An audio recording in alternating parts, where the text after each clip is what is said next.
Hello and welcome to another episode of Energy Insights. Today in the studio, I've got Rob Pringle, CTO of Smartest Energy. Rob, welcome. Please introduce yourself.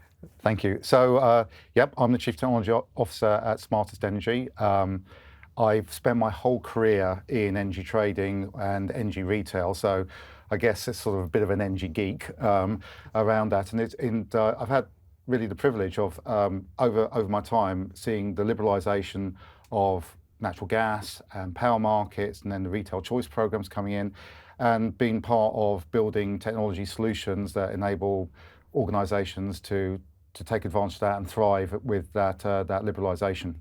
We're really excited to have you on the show today and unpack some of the transitions. As you've seen, Yeah. we're at the cusp of another transition now, which is all about the changing energy system, and Smartest Energy have a brilliant role to play in that, which we would be discussing with you as well today. So tell us a little bit about Smartest Energy and what is the mission and vision of the company? Okay, so Smartest Energy, we're 100% owned by Marubeni Corporation of Japan. What we focus on is buying generation for power from generation customers. We sell power to business customers, consumers, and we trade around basically the power, natural gas, renewable certificates, energy attribute certificates around that as well. So we're a combined commodity trader, power retailer, generation aggregator as our business model. We operate in the UK, where the original business was founded, and we also have subsidiary companies in Australia and the US. Great. And in your role as CTO, what parts of the business do you oversee? So I look after the overall technology for the group of companies, so across all the regions we operate in, for the energy trading activity we do, and for the energy retail activity we do. I also manage the customer product development process. I wouldn't claim that any of the products are my idea. It's more about managing the process of how we actually develop those customer products. And also, I look after some large-scale transformations we're doing at the moment. So, for example, in the UK business, we're doing a large-scale transformation of our customer service platform. So I'm leading that activity as well. Okay, so Rob, the energy system is changing, and with the change in the energy system, the behavior of the consumers is changing as well. Yeah. Now, with Smartest Energy, you operate in both ends of the spectrum, but also in the middle, bringing the needs of the customers, the generation together to create that trade opportunity in the wholesale market as well.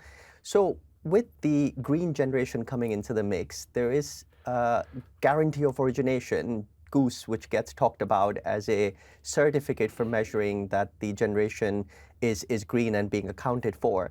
What is your thought about that accounting system? Is it perfect? Is it nearly perfect? And if not, what are the sort of shortcomings in it? So first of all, I mean, a core part of our business is renewables. So we're a large-scale aggregator of renewable energy. So independently owned generation assets. So wind, solar, also energy from waste. We aggregate that. So actually renewables and these generation of origin certificates are a core part of what we do. And the majority of the electricity we sell, the vast majority of electricity we sell, is renewable as well.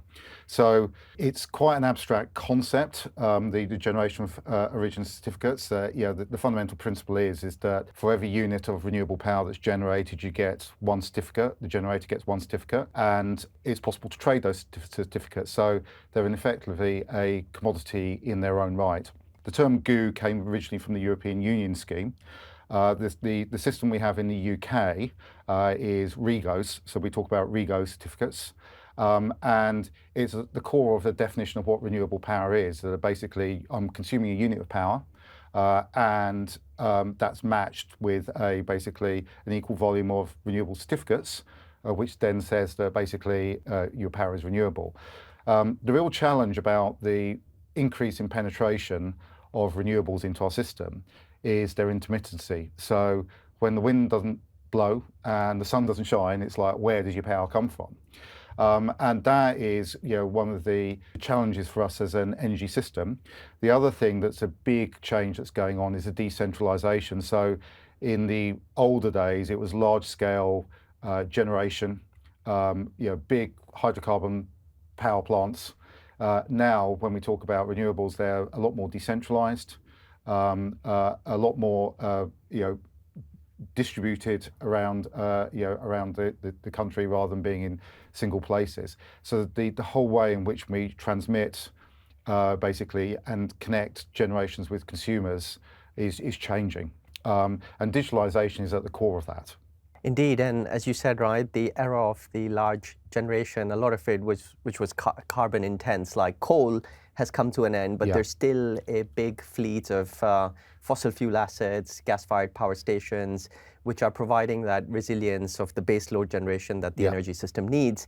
And in that transition, we're going to start to see that tapering down and hopefully more distributed assets coming on to provide the generation. But the challenges of unpredictability of when the wind's going to be there, once the sun's going to be there, is going to exist.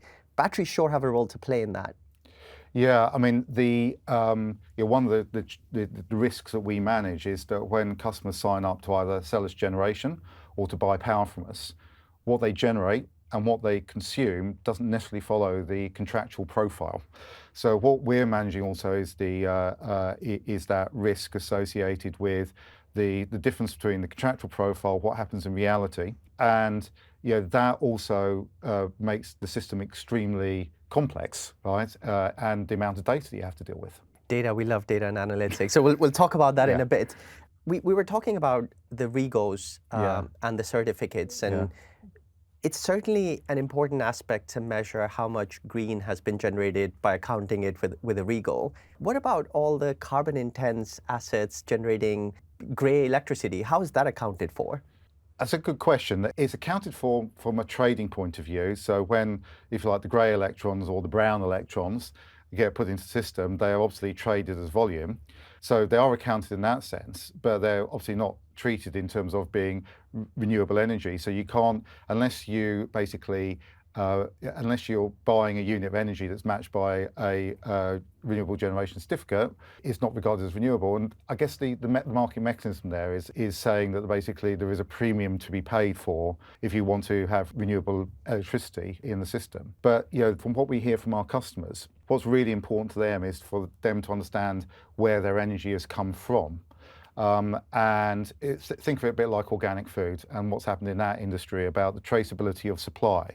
And what we hear from our customers is that traceability of, if you like, electron pedigree as it goes through the supply chain is really, really important. And in our business model, what we do, we sit in the middle of that. So we don't own assets ourselves. We don't own transmission grids or distribution grids. But what we do is we buy generation and we supply customers. So we're like a virtual network operator in our energy service company business model, in the markets we operate in. And therefore, but what we can do is we can provide that traceability of supply and that ability to match our retail customers to our generation customers. Yeah, and as you mentioned, Rob, it's become a commodity that's traded in itself now. Yeah. How big is the trading market for these certificates? I'm intrigued to find out more, given you very much have this within the business model of what you offer within Smartest Energy. So in terms of numbers, I don't have the numbers to hand right now in terms of it, but what I would say is that it's an increasingly growing area. It's quite fragmented. I mean, these schemes are quite regional in terms of how they operate. So in the UK, we have the REGO scheme. We used to be able to import generation certificates from continental Europe. That can't happen now. That's since April 23. That can't happen. But a lot of the liberalised markets, in particular, have got their own individual schemes for basically renewable energy and also sort of other kinds of energy attribute certificates, like whether it be green diesel and items like that. And that's increasingly, I think, going to be a growing commodity in its own right in terms of that renewable category. So Rob, every time then we import electricity from an interconnector, we lose the opportunity for obtaining these certificates then, in essence? Not necessarily like that. I mean, there are specific rules around certificates are traded independently of the power that flows through those. So, for example, currently in the REGO scheme, they're traded in the concept of years. So, or a compliance period. So, when you are in effect offsetting a unit of electricity that you buy, you don't necessarily know that that generation certificate has been created at the same time you've consumed the energy. So the way it's defined typically today in terms of renewable electricity, in aggregate, the volume of electricity you consume over a period of time is matched by a volume of certificates. So typically in terms of the trading regimes that are out there at the moment, the granularity of the time period of where those certificates are generated from doesn't necessarily match the physical consumption. And that's, I think, is like an area for development in the market. Imagine the future where each of these certificates have got a 30-minute expiry time. And then I think you get to the ability to then start to match real-time electricity flow and the trading of the certificates associated with that. But it poses a real challenge for customers who want to know in a, say, 30-minute period where their power has come from, because although REGOs are a good step forward, they're sort of imperfect in terms of you're trying to understand in a 30-minute period where has your power come from and how much of that is carbon-free. And if it's come from a carbon-free type generation, what technology type has it come from? Has it come from nuclear? Has it come from wind? Has it come from solar? Right? Yeah. And there's a lot of talk around change in regulation to bring it to that time shift of 30 minutes, but I think it's going to be essential for a net zero system of 2030 to get there. We'll see how the market unravels around it. My question was next going to be around consumers. So why, as a C&I commercial customer, industrial customer, would I be interested in fixing my tariff? And why would I really care so much about getting the traceability of the origin? And if so, would I be willing to pay the extra dime to get that traceability? So the first thing is about why fix my electricity price. So I think I would say rather than fix, I'd say is have certainty, because different customers have got different risk appetite as to how much they want to be exposed to wholesale market prices. And that's a core service that we do, is that we provide product that allows customers to manage their power prices, both on producing generation and in terms of consuming power, that fixes their risk appetite. So in some cases, they may just want to fix, so they have a price certainty over a period, and we manage the risk between that fixed price and what is happening in wholesale markets. On the flip side, it may well be is that actually they want to have a level of price exposure and they want to control their own hedging. So in the commercial industrial segment of power retail, we're dealing with professional energy buyers.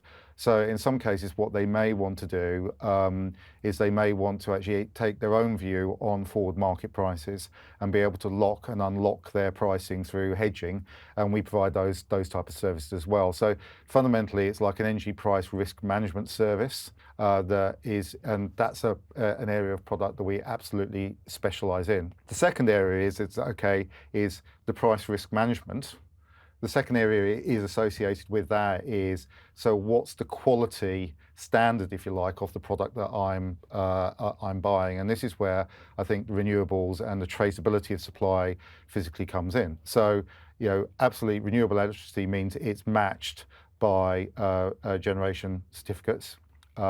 We buy from a fleet of other people's generating assets, our customers' assets.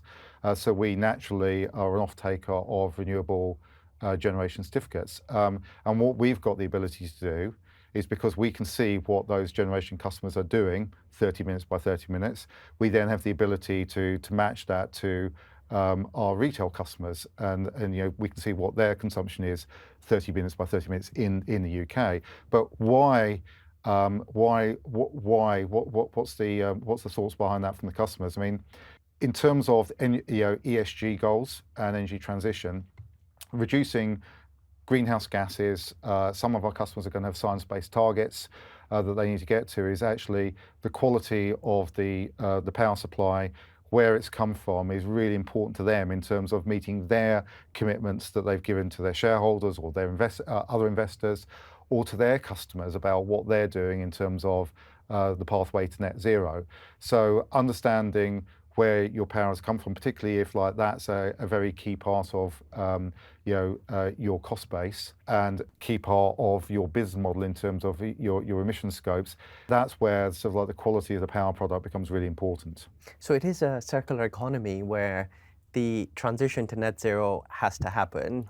Yeah. It is paramount that we get there by 2030. On the other side, the big consumers, the commercial and industrial customers need to meet their ESG targets, and therefore they want to buy into these products that allow for more renewable supply, therefore more renewable generation, which means more investment going into renewable assets, and that flywheel then starts to turn itself, and everyone sort of benefits from that transition.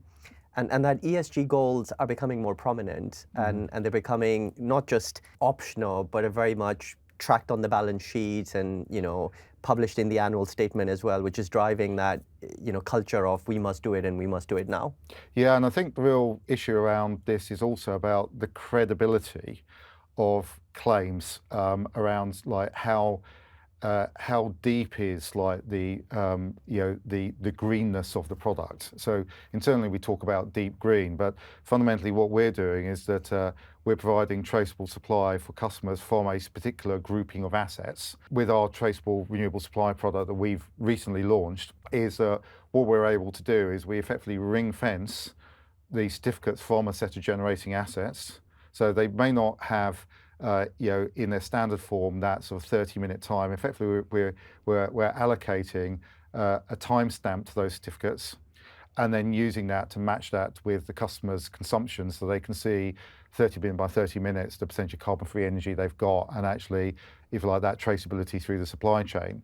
So what we're doing with this product is fundamentally bridging the gap between what certificates can do generally today in terms of their ability to provide that, and creating a product that actually bridges that gap for the customer to actually increase that sort of that transparency about where their power's coming back from. And I'd refer back to this, like that concept of the organic farm, and actually being able to track and trace where your suppliers come from all the way through the supply chain. So you're well ahead of the market, because the market's still accounting for these products in the credit year, and you're essentially making it really granular to the settlement period, the 30-minute, and time-stamping each certificate and grouping them by source. So that becomes a very credible inventory, so to speak, of witnessing what I'm getting when I'm consuming a certain tariff, which I think is very, very different from what the market has originally offered. Yeah, we'd like to think it's we'd always like to think we're market leading or quite innovative in terms of what we're doing. But I mean,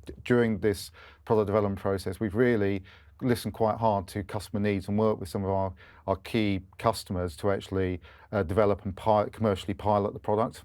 And really sort of like the whole real essence of like product development process is actually is listening to the is addressing key buying needs of the customer. And fundamentally, this is probably sort of one of our first products, which is a real data driven, because in reality, in terms of the physics of it, the electrons don't flow around the grid that way, right? But what we're doing is that fundamentally this is a data matching product through the supply chain. So it's like our first product that is really a very heavily data-driven product that actually meets customer needs at the same time. Let's talk about the data-driven aspects of it, Rob, because what is the platform innovation that you've had to go through to bring it to that level of data matching? Because there aren't many products available in the market that can deliver to that need today.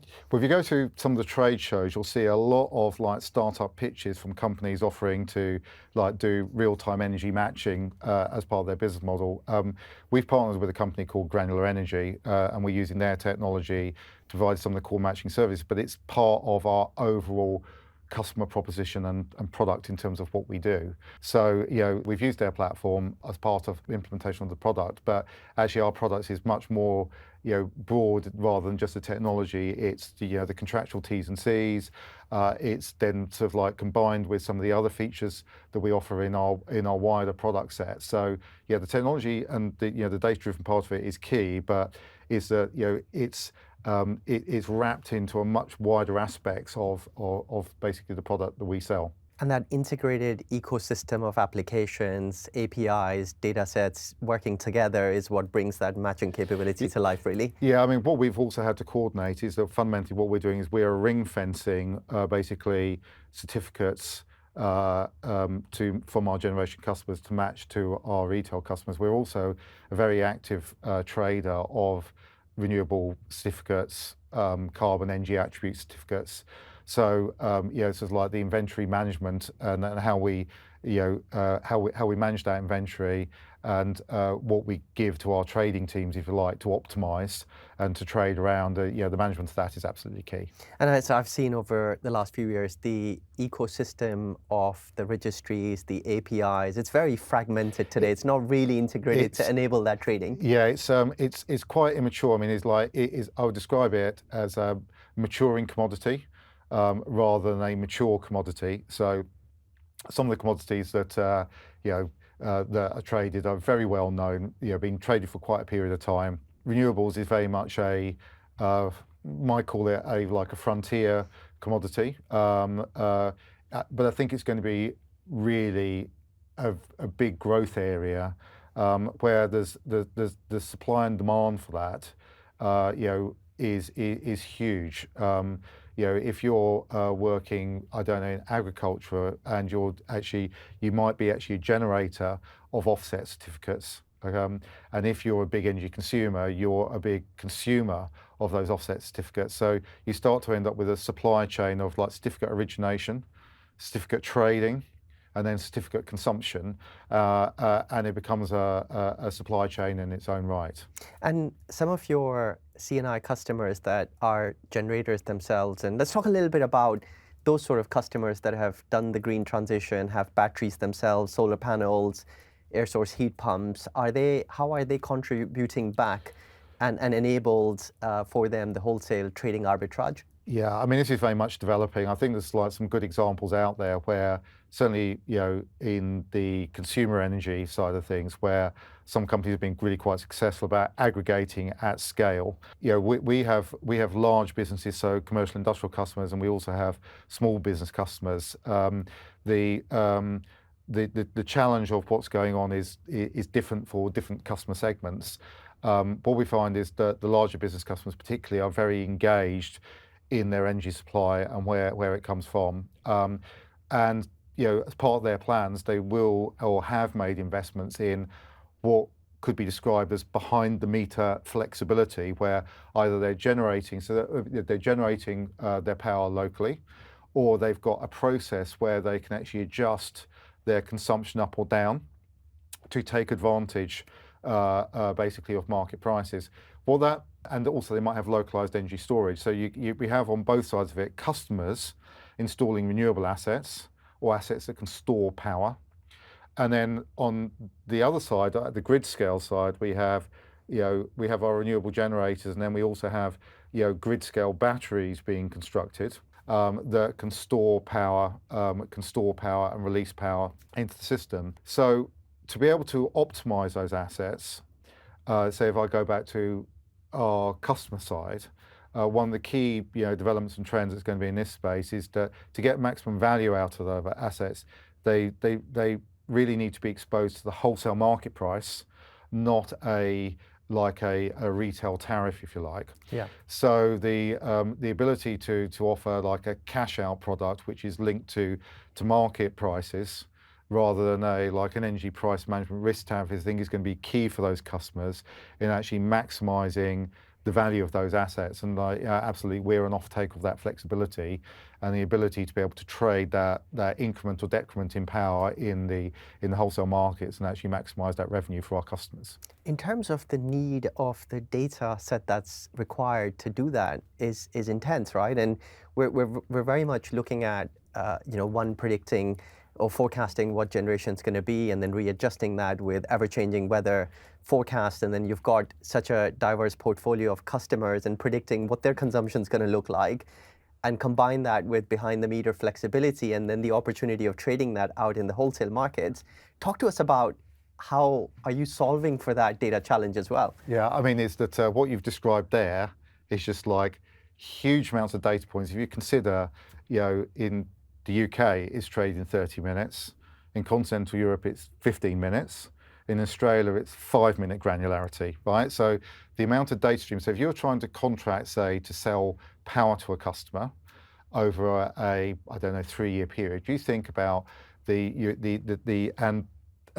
think about the number of data points, per meter that you're going to have in terms of what the consumption is for that period of time, what the price is going to be for that period of time, and you multiply that maybe by 1,000 or 2,000 meters in the contract, right? If you start to think about, so the data, if you like, the time series data doesn't start at when the customer's on supply. The time series data starts when you're trying to price the business for the customer in the first place.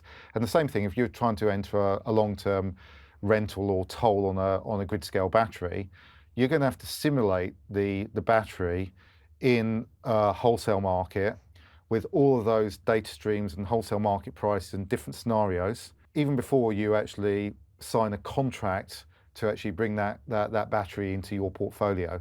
So very much the data problem starts even before, it starts as part of the sales and prospecting part of the journey. The initial forecast, so when we take a customer on board and we're doing initial forecast of what we think the generation is going to be or what the consumption is going to be, that's where the journey starts. And then when they join us and they come on to supply, then obviously there's a difference between what they do maybe month by month over the course of the year and actually within day what happens in there. So the amount of data that we're flowing through from our customer-facing platforms to our trading and aggregated sort of like portfolio view about what's going on is complicated, right? It's complicated. I wouldn't say that we're anywhere near perfect in that, but I mean, technology plays a very key role for us in terms of being able to manage that data and be able to see the wood for the trees, to be able to see the big picture of what's going on. Yeah, managing it at the portfolio level, but not forgetting the granularity to draw the linkage is equally important. Yeah. So you said, Rob, you're operating in different markets. What's the longer term horizon then for 12 to 18 months for Smartest? What new markets are you entering? What new products are you thinking about? So in terms of the products we think about is basically widening certainly what we're doing around like the traceable renewable supply type of products. I think we're likely to see products that basically allow customers to be more exposed to wholesale market risk where that suits them or where that's important for them.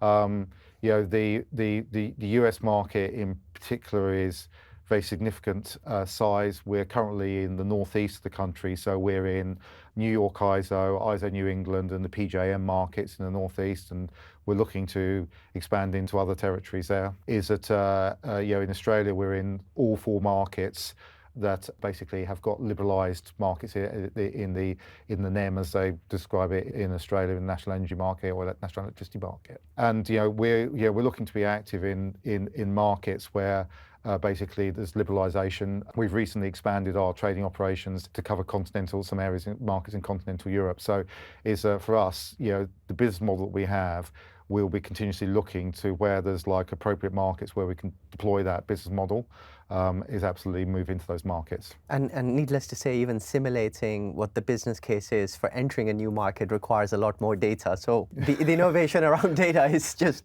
I mean, incrementally necessary.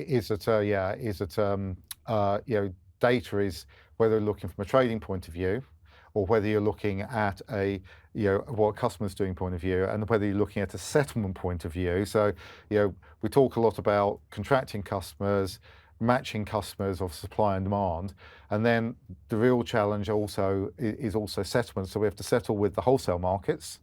We have to settle the complex pricing that we actually agree with customers and be able to settle that through as well, and the counterparty. So, at all points in time, we've got we've got large amounts of data that we're looking to reconcile. Yeah, the value at risk, and then each market comes with its own niche complexities. So to trade in continental versus trading in the GB, to trade in the US and Australia, that's just different regulations. So it's a lot of understanding of the legalities as well. Well, there's a lot of similarity and there's a lot of difference. So one of the challenges in the energy industry we use is some of the diction and terms. It can be quite confusing. So if you look at, for example, how you trade a battery, like in a market, fundamentally the value stack of how you can optimize it is similar across all the markets.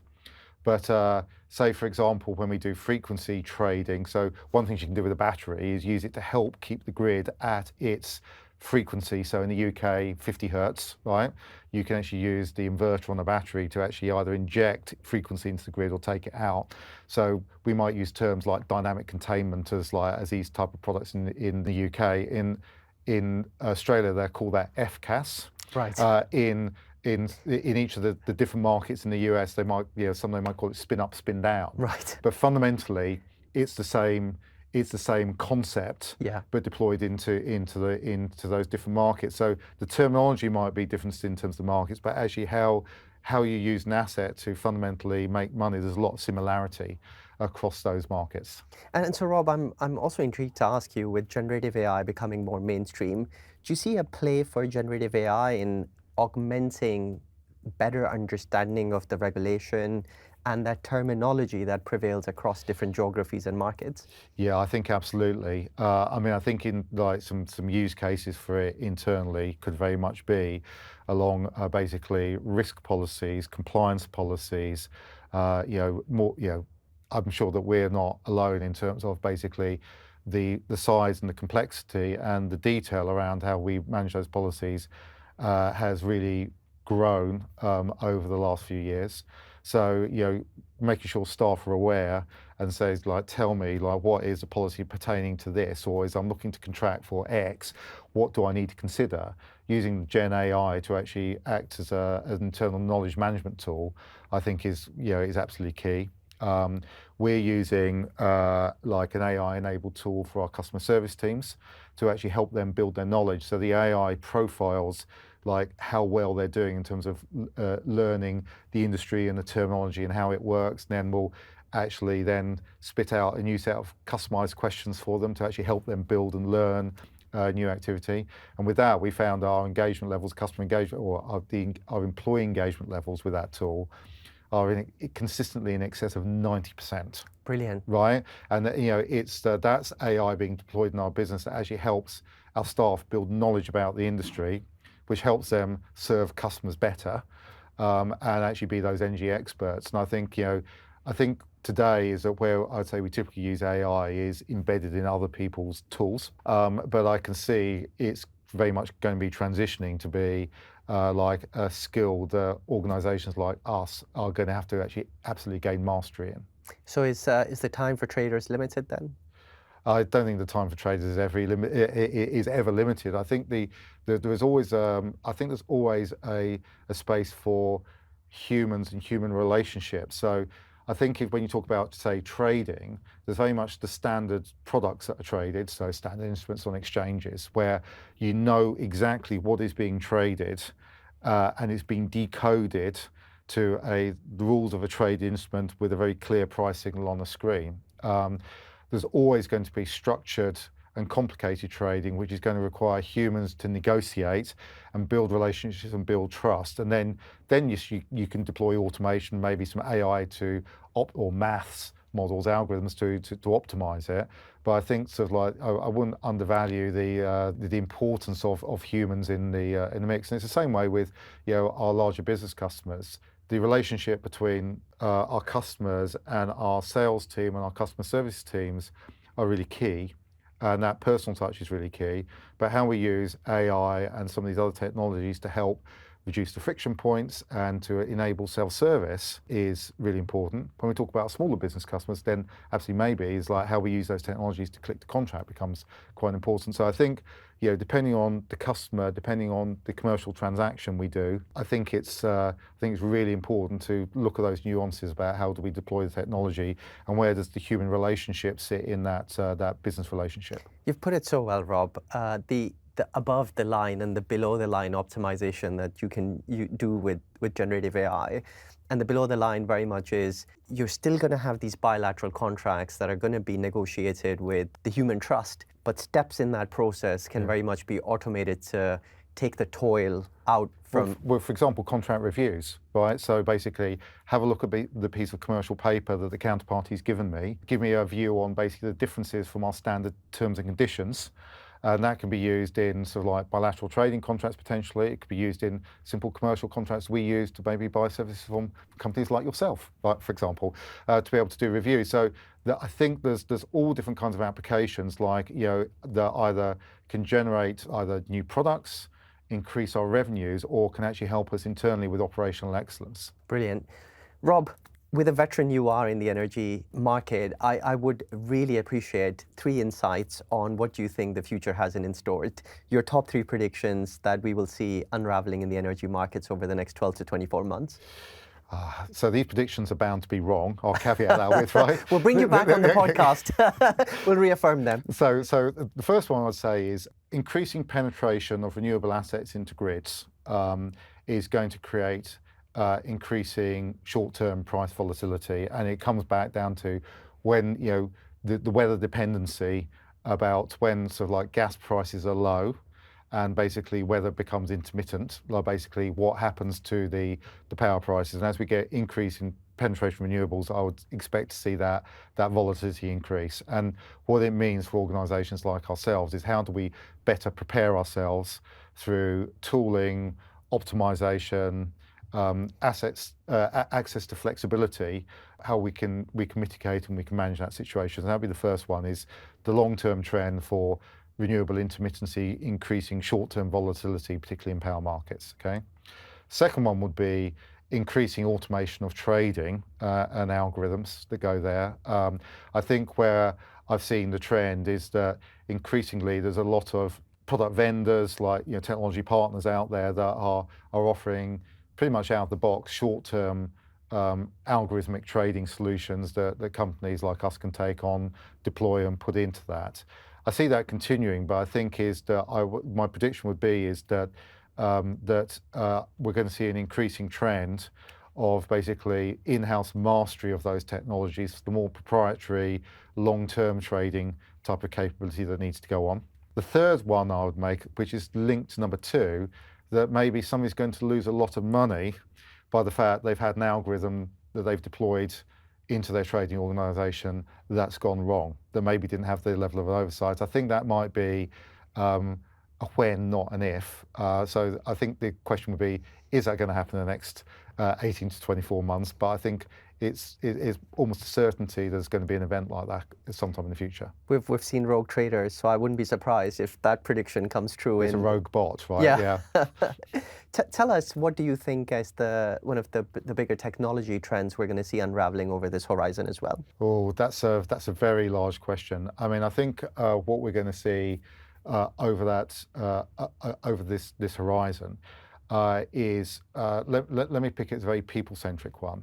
So when we think, so I look after, one of the things I look after in my organisation is the technology function, right? And there's a huge amount of digital skills in that. I think the trend that we're going to see is going to be an expectation in almost every role in an organisation that people have digital skills, and digital skills are part of that role. So part of like what it means for me and the challenge is that how do I create an environment where everybody in the organisation has got access to data, got access to be able to deploy their own digital skills to support their job and do it as part of their job, as well as, so it's almost how do I incubate that, encourage that, incentivize that, and enable that across the organisation, as well as basically within the actual technology function is that we've got the right skills and capability for all these challenges that we're going to have. Because one thing is certain with all these trends that's going on, it's not possible to do it on pen, paper, a calculator, and maybe a bit of spreadsheets, because the level of integration, real-time integration that's required to process real-time data is going to be an increasing trend, and that means that we need to enable everybody in any organisation to be able to do that as part of their day job. That's brilliant. I must say, it's been a privilege having you here with us, Rob, and I've enjoyed every moment of this conversation and the insights that you've shared with us. I'd want to give you the opportunity to plug something if you wanted to talk. Well, what I would plug is my organisation is a great place to work. Okay, we are a lovely size. Globally, we're about sort of 700 people. It's a fun place to work. There's, if you want to come and work with a team that is absolutely committed to renewables, basically helping our customers on their journey to net zero and reduction in greenhouse gases, and you're a technologist, and you're excited in terms of like being part of that journey, the thing I'd like to plug is look at our job boards and come and join us. It's intriguing. I might just apply. Thank you. It's such a fascinating moment to be in this energy transition and to see how you're leading the way. It's very innovative, and I'd encourage people to go and follow you on LinkedIn and say hello and see how they can contribute and work with yourselves in that transition. Thank you, Rob. Thank you indeed. Thank you.